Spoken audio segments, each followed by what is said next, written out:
Hi there, welcome to the Bible Challenge Day 229. And the challenge has been to read through the entire Bible, but we are doing it in chronological order. Every single day, I'll give you the chapters for the day.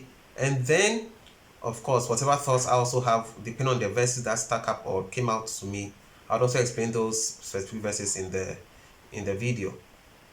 Now, if this is something you would really want to be a part of, don't forget to subscribe so that anytime I give the scripture reading for the day, you can also take advantage of it and then read it. Another thing I would want you to know is that we are using the YouVersion Bible app, so you can just download it on your um, phone or on your laptop, and you can use it so that if you want to read ahead of us, you can always do that. So let's move right on into today's reading. Today's reading is taken from Jeremiah chapter number 35, chapter 36, and chapter number 37. It says, "Get another scroll and write everything again just as you did on the scroll King Joachim bent." So this was the very verse that really stuck up to me. The background to this is this.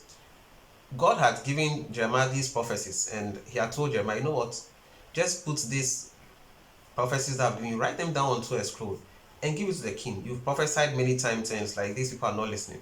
So pen it down and go and give it to the king. Unfortunately, when the king received the scrolls and read the words of the prophecy, he obviously didn't appreciate it, so he just threw it into the fire.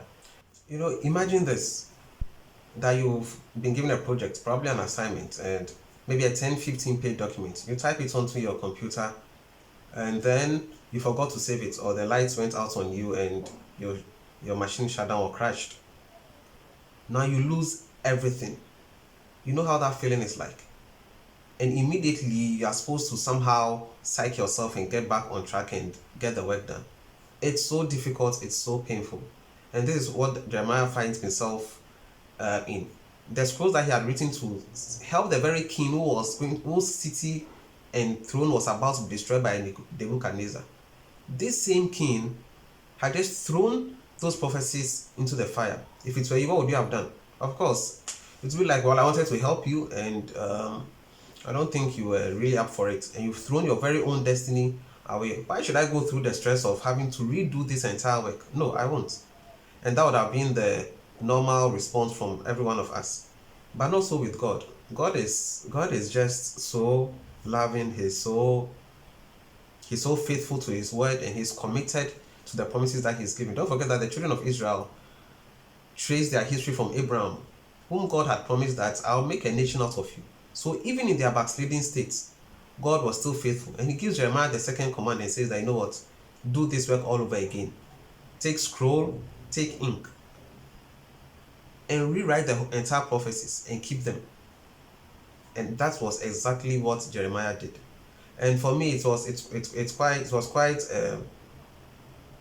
a lesson for me, that there are those times in life where it looks like you've lost everything. All that you might have worked for, probably for years, for months, for decades, just crashes out on you. What would you do in such circumstances? We are taught by this particular scripture, and this particular scripture teaches us that just stir yourself up, ginger yourself, and go back and redo it. Stir yourself up, focus on your life, trust in the Lord, and build again. And the faithful God who cannot lie, he will meet you at your point of need and bring you to that point in destiny. And those are my lessons and takeaway points for today's scriptures. Go through the chapters and the readings for today. Don't forget to subscribe, and also drop your comments. What were the thoughts you picked from today's scriptures? And then we'll meet again tomorrow to share tomorrow's reading. All the best.